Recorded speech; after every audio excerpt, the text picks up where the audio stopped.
Software কোম্পানিতে কাজ করে অনিরুদ্ধ অনেক দিন পরে কয়েকদিনের ছুটি পেয়েছিল।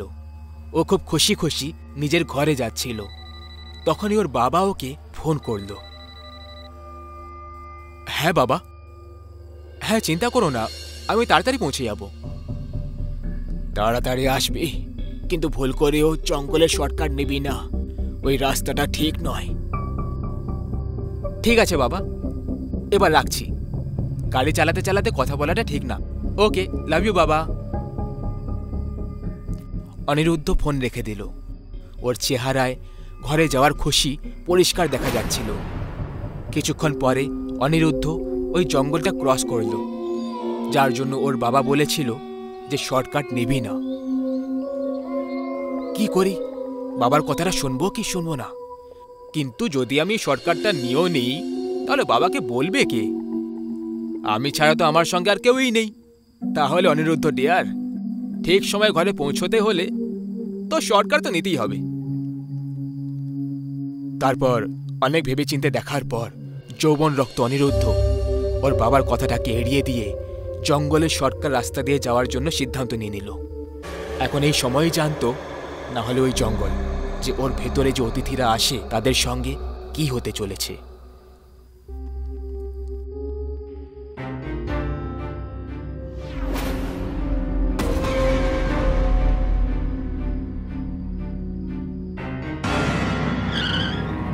ও গড,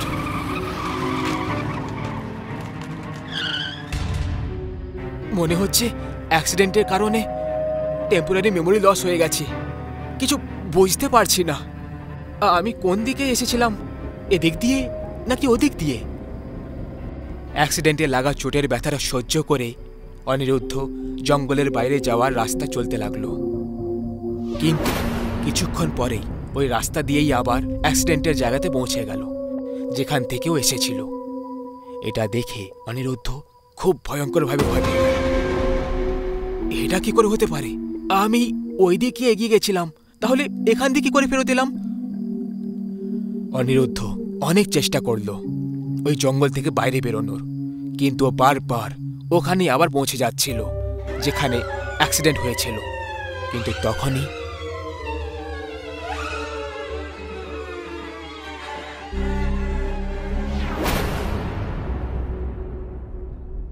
দাদা, প্লিজ প্লিজ আমার হেল্প করুন। আমার এখানে অ্যাক্সিডেন্ট হয়েছিল। আমি খুব চেষ্টা করেছি জঙ্গল থেকে বাইরে বেরোনোর, কিন্তু প্রত্যেকবার আমি এখানেই ফিরে আসছি। আপনি বাইরে বেরোনোর রাস্তা জানেন? তাহলে প্লিজ আমাকে সঙ্গে নিয়ে চলুন। ঠিক আছে, বসে পড়ুন। জঙ্গলের ওই গোলকধাঁধা রাস্তায় কাউকে পেয়ে যাওয়াটা অনিরুদ্ধের জন্য কোনো বরদানের থেকে কম ছিল না। আমার নাম অনুপম। আমার নাম অনিরুদ্ধ। আপনি জঙ্গলের রাস্তা দিয়ে কেন এলেন? বাবা মানা করেছিল, কিন্তু বাড়ি যাওয়ার তাড়াহুড়োয় আমি এই শর্টকাট নিয়ে নিলাম আর ফেসে গেলাম। অনুপম অনিরুদ্ধকে জঙ্গলের বাইরে তো নিয়ে গেল, কিন্তু সে নিজে তার গাড়িটাকে জঙ্গলের বাইরে নিয়ে এলো না।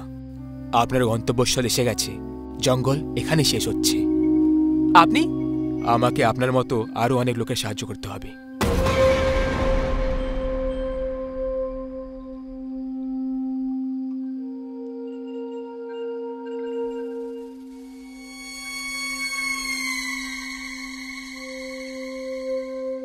বাবলু দাদা, আপনার ভাই এই জঙ্গলে মরে কি গেল?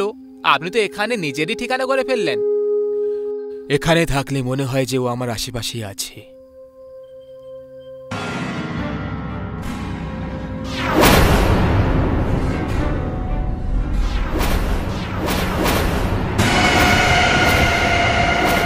একটা মৃত লোক অনিরুদ্ধকে জঙ্গলের বাইরে ছেড়ে এলো। এটা ভাবা মাত্রই ওর অবস্থা খারাপ হয়ে গেল। জঙ্গলের এই শর্টকাটে ওর সাথে একের পর এক ভয়ঙ্কর এক্সপিরিয়েন্স হয়ে চলেছিল।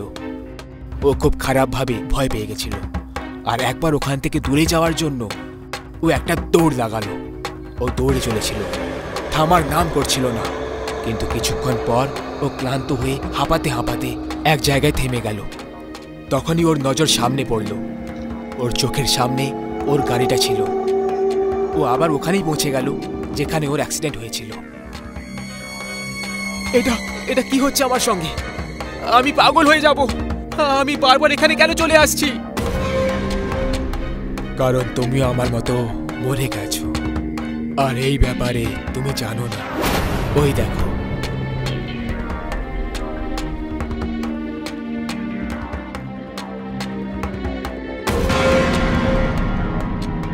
জীবনে যদি কেউ তোমাকে বড় কিছু করতে মানা করে তখন সেটাকে করা উচিত নয়, আর শর্টকাট তো কখনো নেওয়া উচিত না।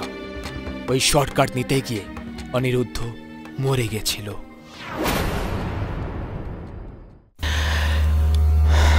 ডাক্তারকে ভগবানও বলা হয়, এটা একটা বিশ্বাসের সম্পর্ক হয়। কিন্তু কি হতো যদি জীবন দান যে করে সেই মৃত্যুর শয়তান হয়ে যায়? যেটাকে অমৃত ভাবা হয় সেটাই বেশ বের হয়। ডাক্তার অংশুমান খুবই যোগ্য ছিল। কতজন লোক হবে যারা তাদের রোগের চিকিৎসা হওয়ার পর তাকে আশীর্বাদ দিয়ে গেছে, কিন্তু সেই রাত তার মাথায় শয়তান এসে বসে গেছিল। দাঁড়াও সিস্টার, এটা কি করছো? নাথিং ডক্টর, পেন কিলার দিচ্ছিলাম। সকাল অবধি এর জ্ঞান ফিরে যাবে আর পুলিশও এসে যাবে। তারপর সবাই জানতে পেরে যাবে যে কোন শয়তান এর সাথে এসব করেছে। নো নো, তুমি জেনারেল ওয়ার্ডে যাও, আমি একে সামলে নেব। ওকে ডক্টর। হ্যাঁ বিবেক, বল। দাদা, তুমি কাজ করে দিয়েছো? না, এখনো না। তাহলে কবে করবে দাদা? যদি ওর জ্ঞান ফিরে যায় আর ও পুলিশকে সব বলে দেয় না, তাহলে দাদা প্লিজ আমাকে বাঁচাও দাদা। শুধু 5 ঘন্টা আগের কথা। বিছানায় জীবন আর মৃত্যুর সঙ্গে লড়ছে সোমা বিবেককে আস্তে গাড়ি চালানোর জন্য জিদ করছিল, কিন্তু বিবেক গাড়ির স্পিড বাড়িয়েই চলেছিল। বারবার বিয়ার খাওয়ার জিদ করছিল। আরে বিয়ার খেলে কিছু হয় না, আরে it's just like a cold drink. দেখো আমি এখন অবধি 3টে খেয়ে ফেলেছি, কিছুই হয়নি তো। হয়েছে কিছু বলো? বিবেক আমি বাচ্চা নই, দরকারের থেকে বেশি খেলে বিয়েরেও নেশা হয়ে যায়। তুমি শুধু গাড়ি আসতে চালাও প্লিজ, আমার ভয় করছে। আরে তুমি কি এটা শোনোনি নাকি? ভয়ের পরে জিত আছে। আর এমনিতেও আজ একটু আলাদা করার ইচ্ছে হচ্ছে। নিজের ইচ্ছেটাকে নিজের কাছেই রাখো আর আমাকে বাড়ি পৌঁছে দাও। এই ভারী বৃষ্টিতে এত ভালো সুযোগ আমি ছাড়তে পারবো না সোমা। আজ তোমাকে আমার খিদে মেটাতেই হবে। বিবেক কি করছো তুমি? বিবেক হাত ছাড়ো আমার, তোমার নেশা হয়ে গেছে। বিবেক ছাড়ো। আজ আমি তোমাকে বাড়ি পৌঁছানোর জন্য সঙ্গে আনিনি। আজ আমি তোমার থেকে তোমার জন্য খরচ করা একটা টাকার লাভ ওঠানোর জন্য এনেছি। আজকে আমি তোর থেকে নিজের তেষ্টা মেটাবো। বিবেক কি যাতা বলছো? ছাড়ো আমাকে, জানোয়ারদের মতো বিহেভ করো না। লিভ মি, ছাড়ো আমাকে। আমি জানোয়ার, জানোয়ার আমি। হ্যাঁ হ্যাঁ তুমি জানোয়ার। তাছাড়া একটা কথা বলি, তোমার থেকে ভালো তো কুকুররা হয়। তোমাদের মতো ঠকবাজের থেকে অনেক গুণে বেশি নিষ্ঠাবান হয়। ছাড়ো আমায় বিবেক, আমি বললাম না ছাড়ো আমায়। সোমা তোকে তো। থাপ্পড় লাগা মাত্র বিবেককে ছটকা লেগে যায়। ও সোমার হাত ছেড়ে দেয়। সোমা বৃষ্টিতে গাড়ি থেকে নেমে কাঁদতে কাঁদতে যেতে লাগলো। গাড়ির ভেতরে বসে বিবেকের রাগ ক্রমাগত বেড়েই যাচ্ছিল। ওর মাথায় জানোয়ার আর কুকুরের কথাটা ঘুরঘুর করে। নিজের সঙ্গে কথা বলতে বলতে বিবেক অ্যাক্সিলারেটরে পা রেখে দেয় আর এক ঝটকায় গাড়িটাকে গিয়ার ফেলে সোমার দিকে এগিয়ে নিয়ে যায়। সোমা নিজের কাছে গাড়িটাকে আসতে দেখে ও ঘুরে তাকায়। গাড়ি ওকে ধাক্কা মেরে হাওয়ায় ছড়ে ফেলে দেয়। সোমা নিচে পড়ে যায়।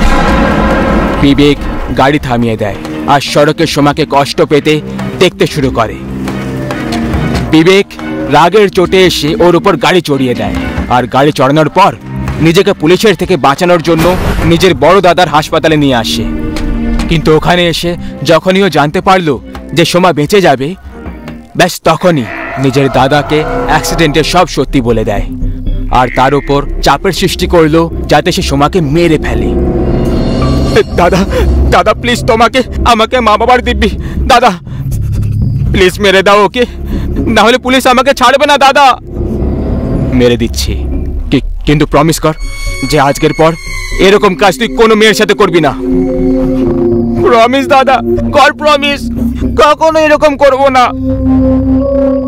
ভাইয়ের জন্য তুমি আমাকে মেরে দিচ্ছ, অথচ ভুলটা তোমার ভাই করেছে। ও আমার ভাই হয়। অংশুমান একটু ঘাবড়ে যায়, কিন্তু তারপর সাহস জুটিয়ে সোমাকে ইঞ্জেকশন লাগিয়ে দেয়। আর ইঞ্জেকশনের প্রভাবে সোমার নিঃশ্বাস থামতে লেগে যায়, আর ওর চোখ থেকে জল বেরোতে লাগে, আর ও মরে যায়। লাইফ সেভিং মেশিনের গ্রাফ ফ্ল্যাট হয়ে যায়। অংশুমান সোমার শিরা চেক করতে লাগলো আর ফোন বার করে তক্ষুনি বিবেককে ফোন করতে লাগে। হ্যাঁ হ্যাঁ দাদা বলো। আমি ওকে মেরে দিয়েছি, তুই তাড়াতাড়ি এখানে চলে আয়। থ্যাংক ইউ দাদা, থ্যাংক ইউ সো মাচ। তুমি না থাকলে এই বদমাশ মেয়েটা আমাকে ফাঁসিয়েই দিয়েছিল।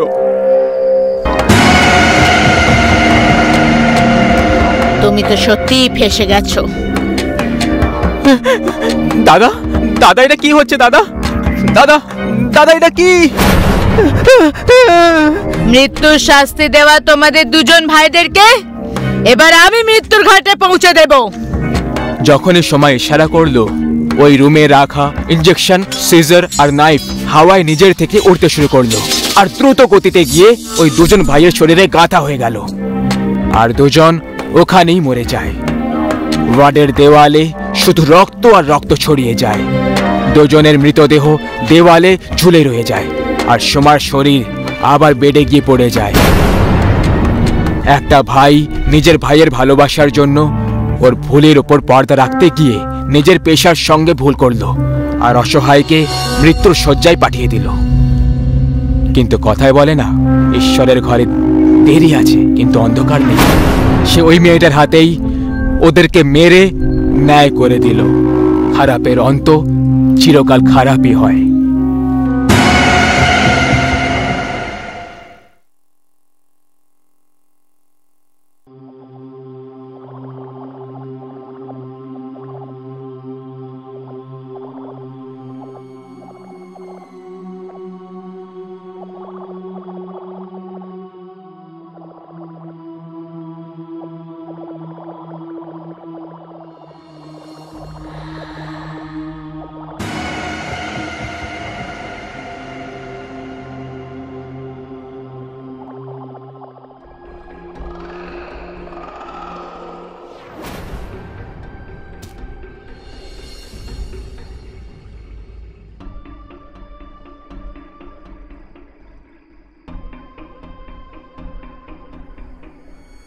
আজকাল আমি অনেকক্ষণ ধরে ঘুমোচ্ছি।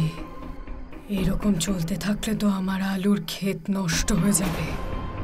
তাড়াতাড়ি গিয়ে জল দিয়ে আসি।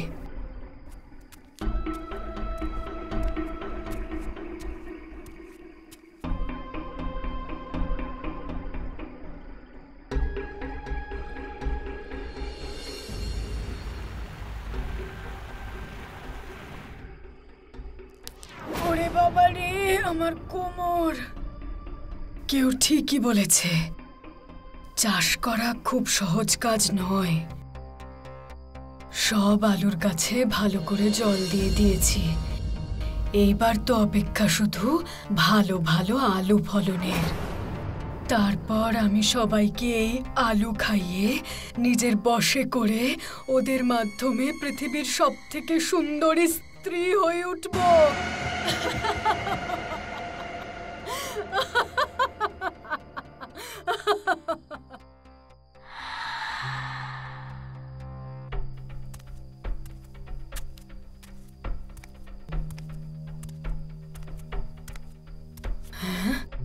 আমি তো ফসলে জল ভালো করেই দিয়েছি, আলুতে যেন সেগুলো ভালোভাবেই যায়।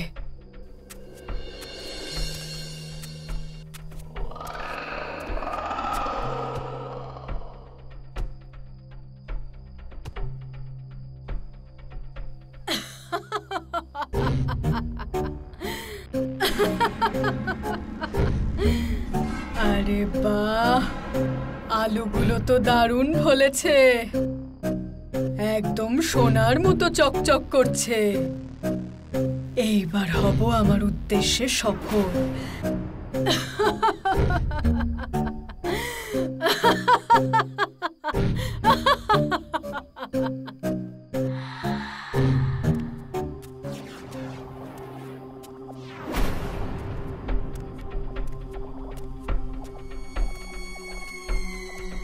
আলু নেবে? তাজা তাজা আলু, বড় বড় আলু, ছোট ছোট, সব রকমের আলু নিয়ে যাও। খুব কম দামে আলু নিয়ে যাও।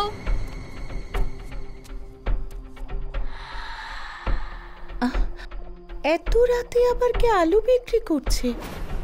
আলু নিয়ে যাও, আলু। জঙ্গলে পাবে পুরনো ভাল্লুক, আর আমার কাছে পাবে তাজা আলু। আরে দিদি, তুমি এত রাতে আলু বিক্রি করছো? কি করব বৌদি, আমাদের ডাইনিদের মানে আমি বলছি আমাদের মতো গরিব যারা, তাদের তো রাতেই সময় হয়, তাই না?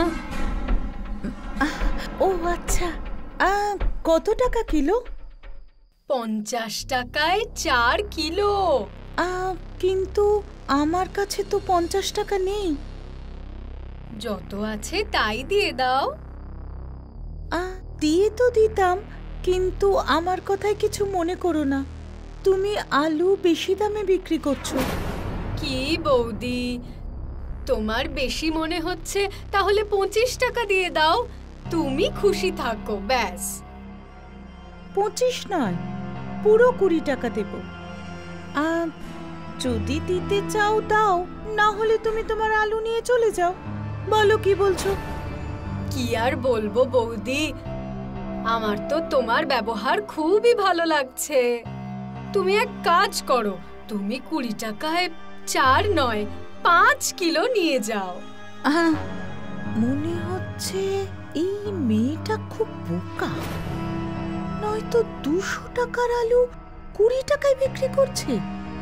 যাক, আমার কি, ওর মন বদলে যাওয়ার আগেই আমি আলুটা নিয়েই নি। কি ভাবছোটা কি বৌদি, ওজন করে দিয়ে দিই? হ্যাঁ হ্যাঁ, ওজন করো, ওজন করো। এই নাও বৌদি, আলু নিয়ে যাও। আর এই নাও তোমার টাকা।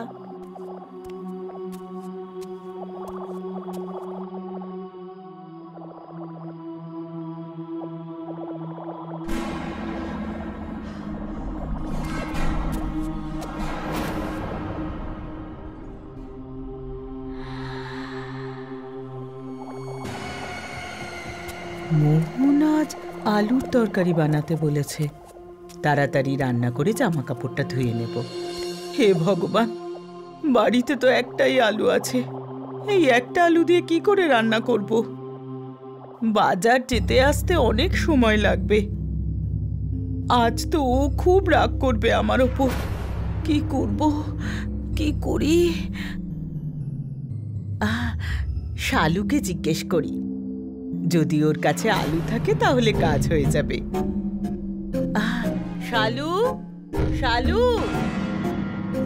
একবার শোনো তো। শালু, শালু, শালু।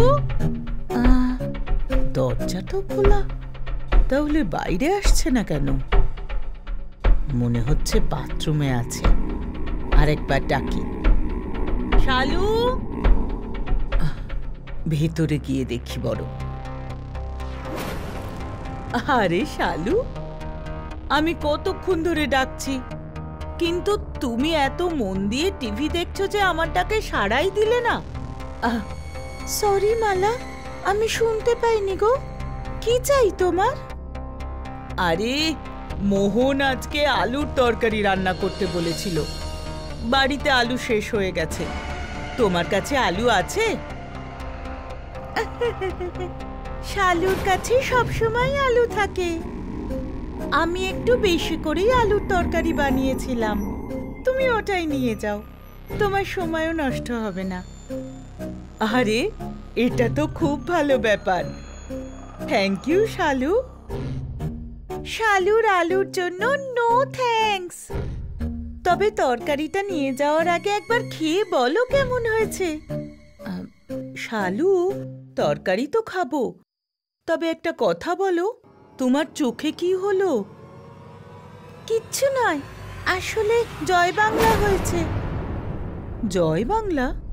জয় বাংলা এভাবে হয় নাকি? কেন, তোমার কখনো জয় বাংলা হয়েছে যে জানবে? না গো, আমার তো হয়নি, কিন্তু না হয়ে থাকলে চলো শালুর আলু টেস্ট করো আর বাড়ি গিয়ে তোমার স্বামীর সেবা করো। আচ্ছা আচ্ছা, টেস্ট করছি, এত চেঁচাস না।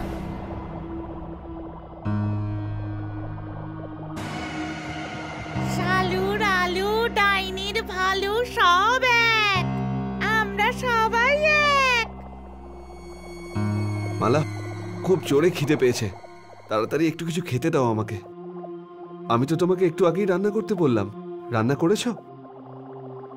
তোমার জন্য তো আমি চাঁদ তারা নিয়ে আসবো মোহন। আলুর তরকারি রান্না করা এমন কি ব্যাপার? এই নাও, এই নাও আলুর তরকারি। আরে আরে, রুটিও তো নিয়ে এসো, না হলে শুধু শুধু এটা কিভাবে খাবো? আজ তোমার প্রতিবেশী শালু এমন আলুর তরকারি বানিয়েছে যে 1 চামচ খেলে আর কিচ্ছু খেতে হবে না। ওসব তো ঠিক আছে, কিন্তু তোমার এই চোখে কি হয়েছে? আমার চোখে জয় বাংলা হয়েছে। এরপর তুমি বলবে জয় বাংলা তো এরকম হয় না। তখন আমি জিজ্ঞেস করব যে তোমার জয় বাংলা হয়েছে, তুমি তখন আমায় উত্তর দেবে যে হয়নি। তখন আমি তোমায় বলবো যে তোমার যখন জয় বাংলা হয়নি, তাহলে তুমি কি করে জানবে যে জয় বাংলা কেমন হয়? তাহলে কেন এত কথা বলছো? আগে তরকারিটা খাও। আরে আরে, তোমার কি হয়েছে?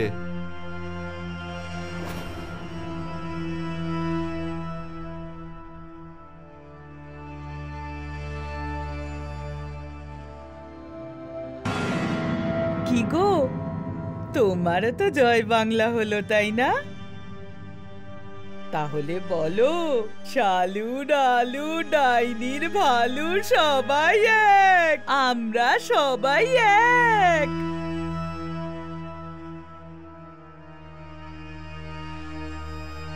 এই তো দারুণ ব্যাপার।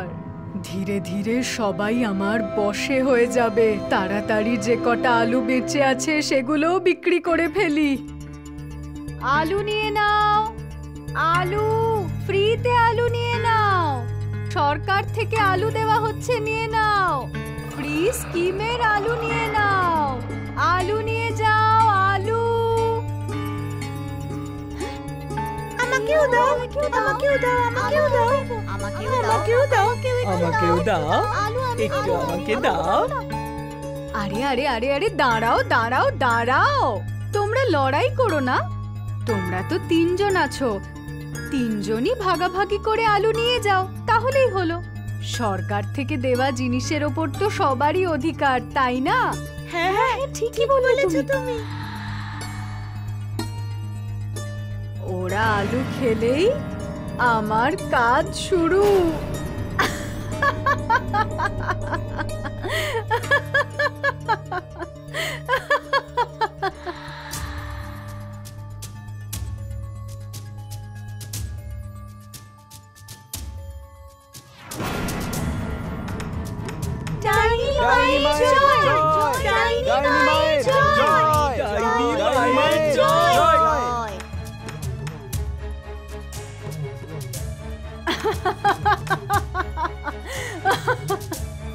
আমার আলু কাজে দিয়েছে।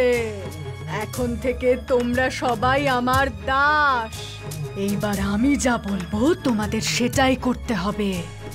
আমি এই পৃথিবীর সবথেকে সুন্দর রমণী হতে চাই। সেই জন্য আমাকে 100 জন পুরুষের রক্ত দিয়ে স্নান করতে হবে। তাহলে যাও, 100 জন তরুণ যুবককে ধরে নিয়ে এসো। যাও। বাঁচাও বাঁচাও বাঁচাও বাঁচাও।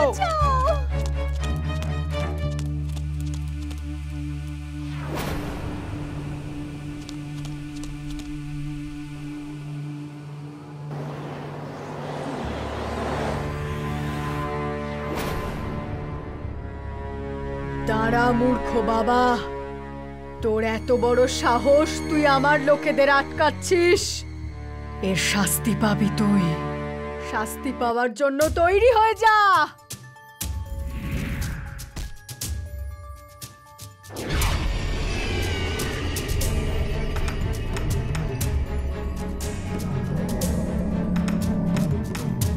জয় মহাকাল।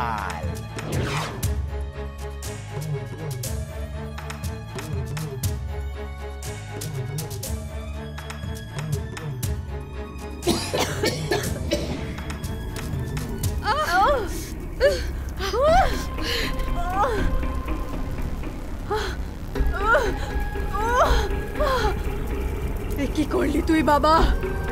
ওদেরকে আমার সম্মোহন থেকে বাইরে বের করে তুই আমার উদ্দেশ্য ব্যর্থ করলি।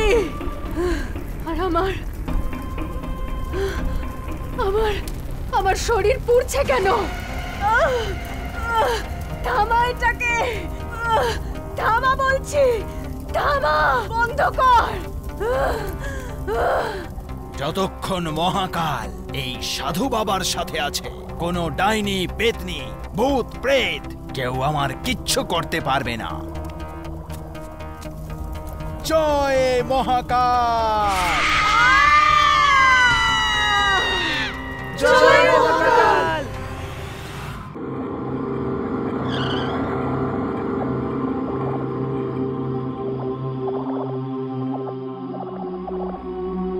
এটা হলো আমাদের নতুন বাড়ি। মানতে হবে জিজুর পছন্দকে। যখন জিজু কোনো জিনিস পছন্দ করে, একেবারে টপ ক্লাস পছন্দ করে। এই সবকিছু আমার সঙ্গেরই প্রভাব। আচ্ছা তাই? তা নয় তো কি? মিথ্যে বললে আমাকে বলে দাও, তুমি এই যে পোশাকটা পরে আছো সেটা কার পছন্দের? হ্যাঁ হ্যাঁ, তোমারই পছন্দের, কিন্তু জিজু থাক না, এর বেশি আর কিচ্ছু বলার দরকার নেই। আমি বুঝে গেছি। কি বুঝেছো? এটাই যে বিয়ের পর স্বামীরা স্ত্রীর গোলাম হয়ে যায়। কি দিদি? ইয়েস। তোমাদের দুই ভাই বোনের এইসব ফালতু কথা শেষ হয়ে গেলে জিনিসপত্রগুলো নিয়ে ভেতরে চলো।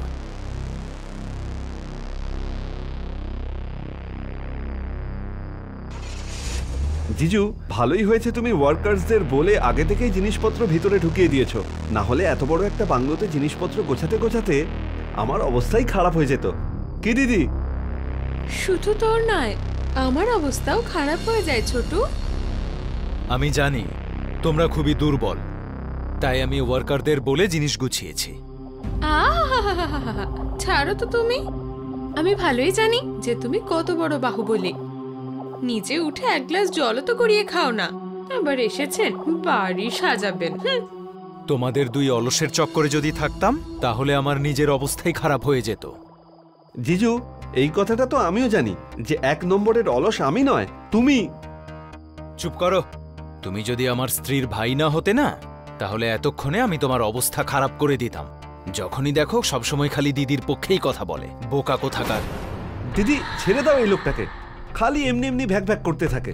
দিদি, আমার খুব খিদে পেয়েছে, তাড়াতাড়ি কিছু একটা বানিয়ে দাও যাতে আমি খেয়ে ভালোভাবে শুতে পারি। হ্যাঁ, খিদে তো আমারও পেয়েছে। তোমরা গিয়ে হাত মুখ ধুয়ে নাও, আমি দেখছি কি করা যায়।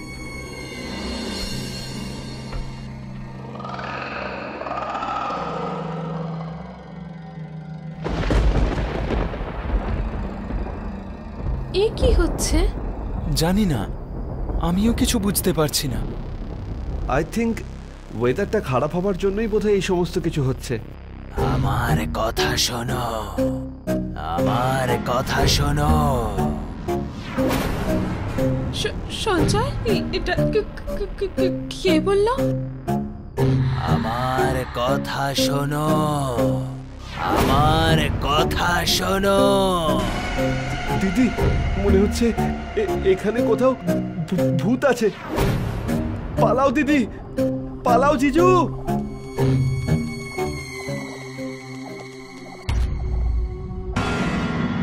সঞ্জয়, তাড়াতাড়ি খোলো দরজাটা। চেষ্টা করছি তো নাইনা, কিন্তু খুলছে না।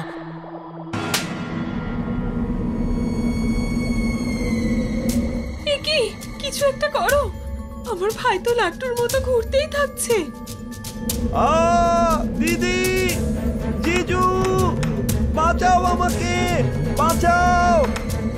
মায়াঙ্ক, মায়াঙ্ক,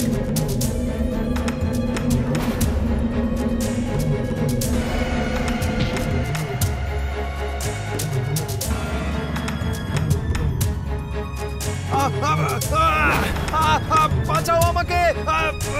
সঞ্জয়! আমার কথা শোনো, আমার কথা শোনো।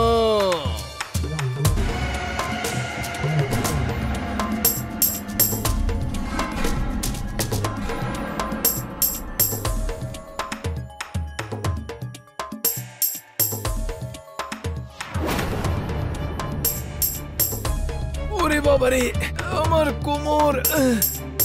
জিজু, আমার সারা শরীরে যন্ত্রণা হচ্ছে। আমরা কি এখনো বেঁচে আছি?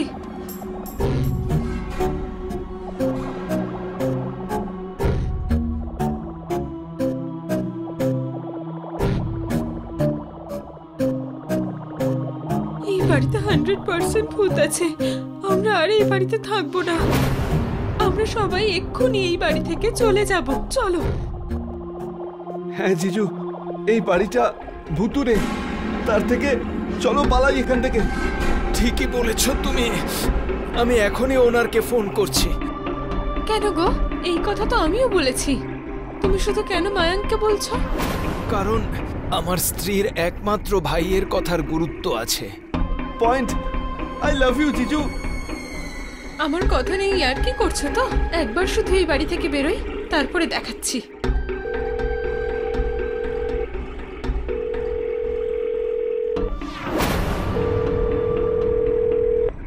হ্যালো। হ্যালো প্রকাশবাবু, আমি সঞ্জয় বলছি, আপনার ভাড়াটে।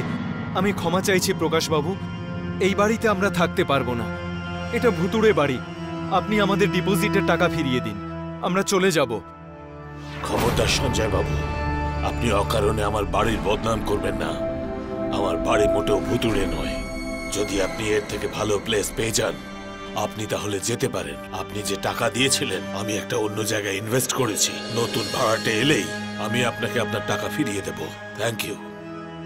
আরে কিন্তু কি বললেন ওনার? উনি আমাদের ডিপোজিটের টাকা অন্য কোথাও ইনভেস্ট করেছেন, তাই যতক্ষণ না উনি নতুন ভাড়াটে পাবেন, ওই টাকা ফেরত দিতে পারবেন না। আমাদের লাগবে না কোনো টাকা। প্রাণ থাকলে সব থাকবে। আমরা আজই এখান থেকে বেরিয়ে যাব। কোথায় বা যাব? আর যদি আমরা কোথাও যাইও বা, কিন্তু এত জিনিসপত্র নিয়ে গিয়ে আমরা কোথায় রাখবো? আর এমনিতেও এই মুহূর্তে অন্য কোনো বাড়ি নেওয়ার মতো ডিপোজিটের টাকা আমার কাছে নেই। তাই যতক্ষণ না আমরা ডিপোজিটের টাকা ফেরত পাচ্ছি, এখানেই থাকবো। আরে সঞ্জয়, কিন্তু এখানে ভূত থাকে। আমরা কি করে তার সাথে ম্যানেজ করে থাকবো? সঞ্জয়, তোমার অন্য কোথাও অ্যাফেয়ার চলছে না তো? আর সেই জন্য ওই মেয়েটাকে পাওয়ার জন্য তুমি এখানে আমাকে ভূতের কাছে মেরে ফেলতে এনেছো? বলো। এই যে শোনো, এই সব নাটক বন্ধ করো তুমি। আমার কারোর সাথে কোনো সম্পর্কই নেই। ক্ষমা করো আমাকে। জিজু, তখন থেকে তোমরা কি সব বলে যাচ্ছ? আরে চলো এখান থেকে। আমার ভূতকে খুব ভয় লাগে। তোমরা থাকার পরেও ওই ভূত এসে আমাদের উপর অ্যাটাক করলো। এর মানে হলো তোমাদের পরিবারেরই কোনো বয়স্ক আত্মা হবে। দিদি, কি গো? চিৎকার করো না, আর মন দিয়ে আমার কথা শোনো। আমার কাছে এই সব ভূত তাড়ানোর একটা দারুণ আইডিয়া আছে। তাহলে বল। মানে বলো, একটু তাড়াতাড়ি বলো। I hate you both. তারপরেও শোনো, আমি এক তান্ত্রিক বাবাকে চিনি, আর সত্যি বলতে কি উনিও আমাকে চেনেন। বাবা ভূত তাড়াতে একেবারে ওস্তাদ। আমি ওনাকে এখানে ডাকছি। উনি এলেই ভূত চলে যাবে, আর কাজও হয়ে যাবে। তখন আর আমাদের এখান থেকে যেতে হবে না। কি কেমন হবে? দিদি, জিজু পাগল হয়ে গেছে। তোমাদের যদি মরতে হয় তাহলে তোমরা মরো এখানে থেকে, এই ভুতুরে বাড়িতে। আমি তো চললাম।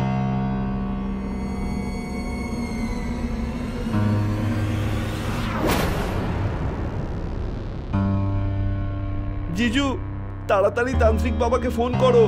বেঁচে থাকলে তাহলে দেখা হবে।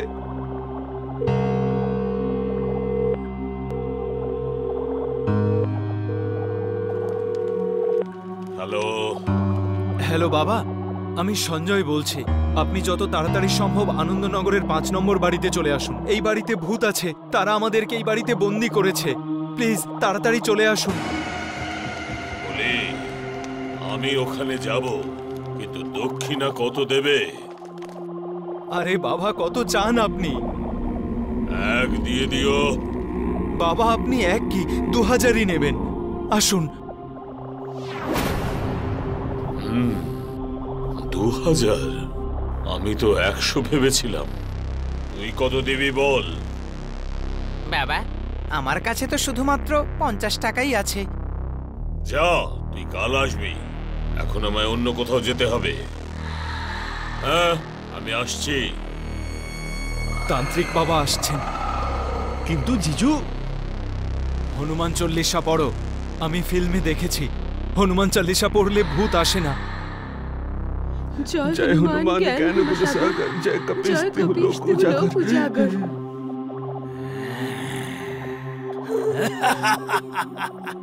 হনুমান চল্লিশা পুরোটা পড়ো। যদি না পড়ো তাহলে আমার ভগবানকে ইনসাল্ট করার জন্য তোমাদের এক এক করে আমি মারব। এক এক করে মারব। তোমরা দুজনে হনুমান চল্লিশা পুরোটা জানো কি? না, মরে গেলাম। তোমরা থামবে আর আমি শুরু করব।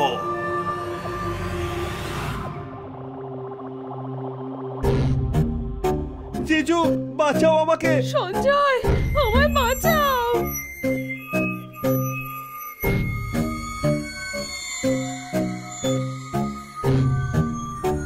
এবার আর তোমরা বাঁচবে না। তুই ওদের মারতে পারবি না আমি থাকতে, বুঝলি?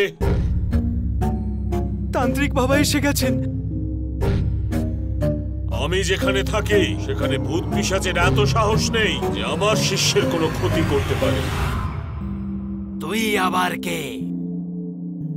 আমি হচ্ছি বাবার বাবা, কালেরও কাল। নাম হলো সাকাল।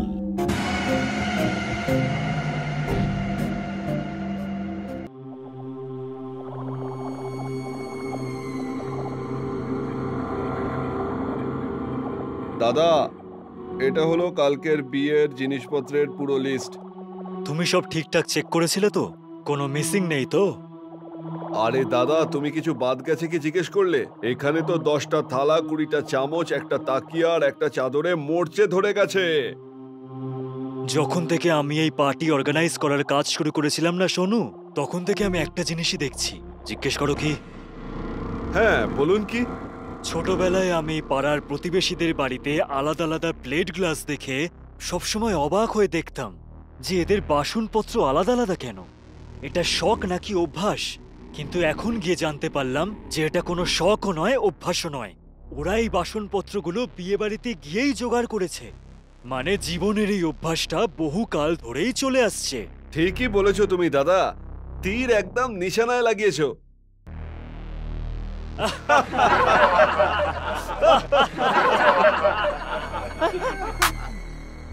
Excuse me. হ্যাঁ বলুন। আমার নাম বীর। আমি হচ্ছি আইটি কোম্পানি সুপারজেটের ম্যানেজার। আমি আমার কোম্পানির জন্য আপনার হলে একটা পার্টি অ্যারেঞ্জ করতে চাই। নিশ্চয়ই করবেন। শুধু এইটুকু বলুন যে কতজন লোক সেখানে থাকবে আর পার্টিটা কোন দিন করছেন। পার্টি কালকে করব আমরা, আর অন্ততপক্ষে সেখানে 100 জন থাকবে। খাবার আর ডেকোরেশন এরকম হওয়া উচিত যে যেন আমাদের বস খুশি হয়ে যান। আরে আপনি চিন্তা করবেন না, আমাদের খাবার আর ডেকোরেশন দুটোই এ ক্লাস। আপনাদের 100 জন লোক খুশি হবেই হবে। আপনি শুধু এখন অ্যাডভান্সটা দিয়ে দিন। ডেকোরেশন আর খাবার মিলিয়ে 15 লাখ টাকা পড়বে। আপনাকে 20% অ্যাডভান্স দিতে হবে। ঠিক আছে, আপনি এই 5 লাখ টাকা রাখুন। যাক, সবকিছু সময়ের আগেই রেডি হয়ে গেছে।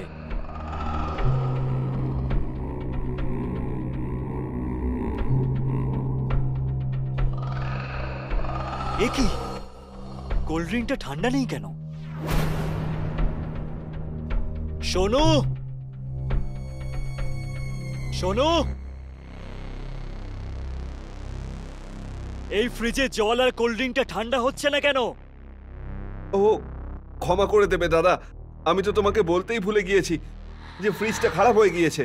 শয়তান ছেলে, আজকে পার্টি আছে আর এখন তুই বলছিস ফ্রিজ খারাপ হয়ে গেছে?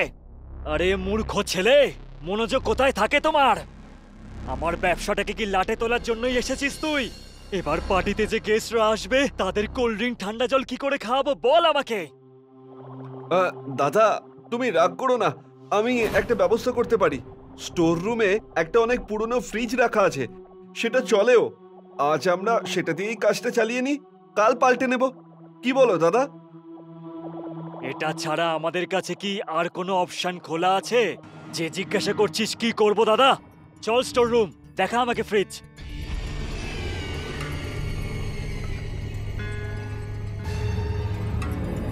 এই যে দাদা, এটা একেবারে দারুণ ফ্রিজ। সত্যি চালু আছে তো?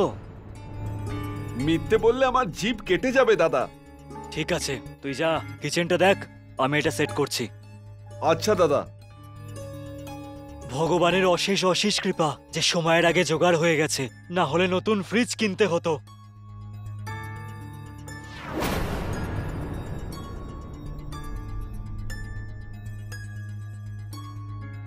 খোলো খোলো, আমাকে বাইরে বের করো, আমি মরে যাব। আমাকে বাইরে বের করো, আমাকে বাইরে বের করো, আমি মরে যাব। খোলো প্লিজ। এই আওয়াজটা তো ফ্রিজের ভেতর থেকেই আসছে, কিন্তু এর ভেতর তো আমি কোল্ড ড্রিঙ্কসই রেখেছি। এর ভেতর তো কেউ থাকতেই পারে না, তাহলে আওয়াজ?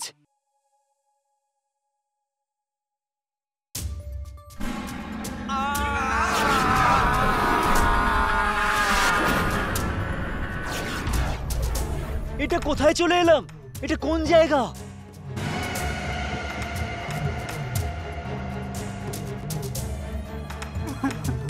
দাদা শুনছেন? দাদা আপনি কাঁদছেন কেন? কে আপনি?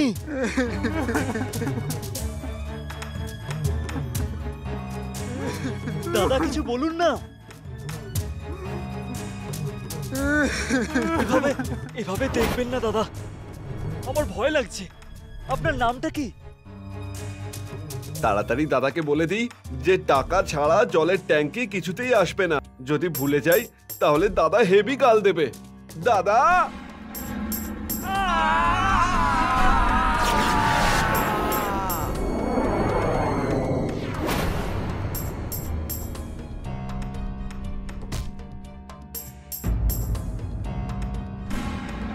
দাদা দাদা কি হয়েছে দাদা? দাদা কি হয়েছিল আমার? জানি না দাদা, তুমি এখানে অজ্ঞান হয়ে পড়েছিলে। এরকম করে দেখবেন না দাদা, আমার খুব ভয় লাগছে। আপনার নাম কি? ভিক্কি, আমার নাম ভিক্কি।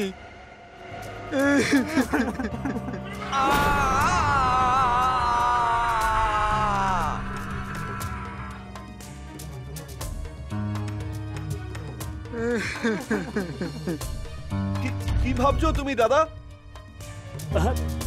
কিছু না, খাবার রেডি হয়েছে।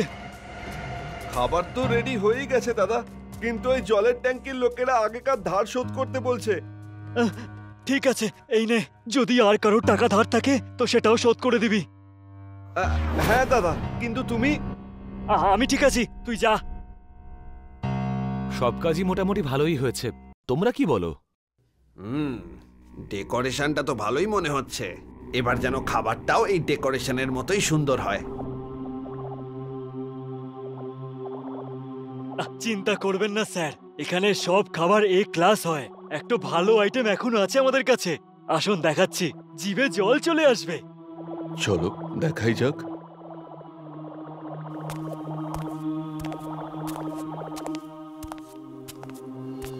এই দেখুন স্যার। ওয়াও, এই ফ্রিজটা তো অ্যান্টিক পিস মনে হচ্ছে। মদন, এই ফ্রিজটার অ্যান্টিক দেখাটাই হচ্ছে এর বিশেষত্ব, নাকি আরো কিছু বিষয় আছে এর মধ্যে? এই ফ্রিজের পিছনে একটা রহস্য লুকিয়ে আছে, সেটা বেশ অদ্ভুত। কিরকম গল্প? ভিকিকে তো আপনারা সবাই চেনেন।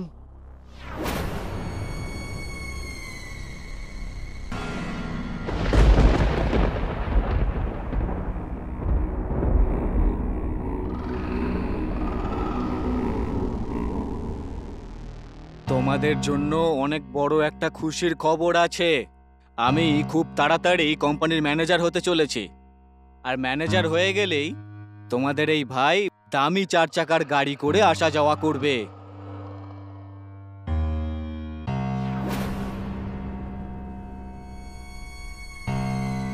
এটা তো খুব খুশির খবর। তোমরা কি বলো বন্ধুরা? হ্যাঁ হ্যাঁ। চিয়ার্স।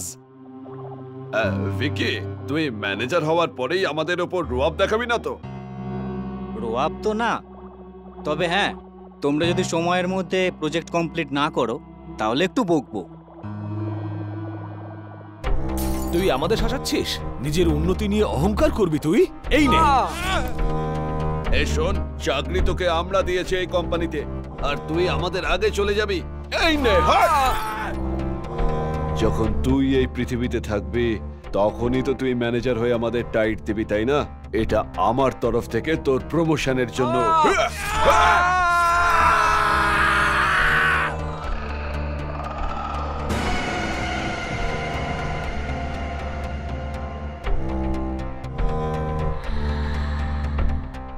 এর আগে এখানে কেউ চলে আসুক, তার মধ্যে ওকে ফ্রিজে ঢোকাতে হবে। তারপরে ওর লাশটা নিয়ে গিয়ে জঙ্গলে ফেলে আসবো। হাত লাগাও, চলো।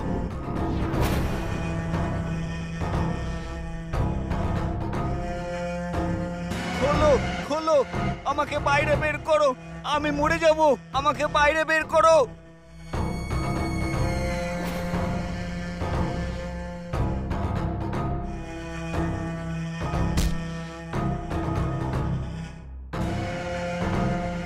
আমরা ধরা পড়ে যাব না তো?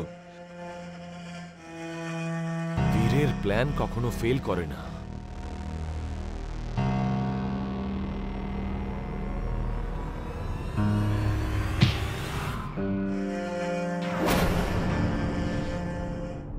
তুমি ভিকির ব্যাপারে কি করে জানলে?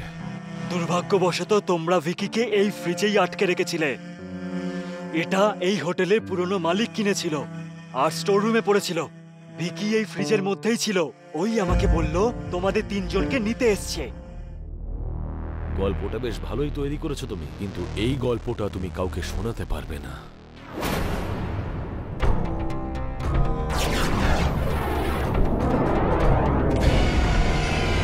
তো আমি তোমাদের এরকম করতে দেব না। ভিকি?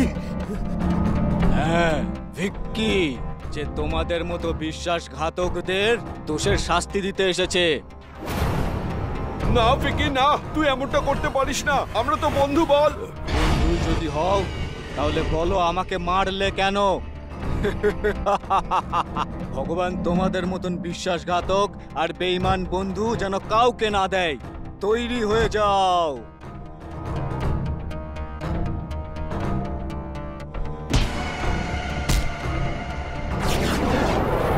খোলো, আমাদের বাইরে বের করো। খোলো, দরজাটা খোলো, আমাদের বাইরে বের করো।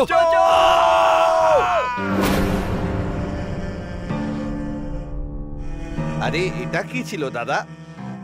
এটা এমন একটা ঘটনা যেটা তুই আর আমি ছাড়া আর কেউ বিশ্বাস করবে না যে এরকমও ঘটেছিল। তুই যদি লোকেদের কাছে পাগল প্রমাণিত না হতে চাস তাহলে এই ঘটনাটা নিজের মাথার মধ্যেই গেঁথে রাখিস।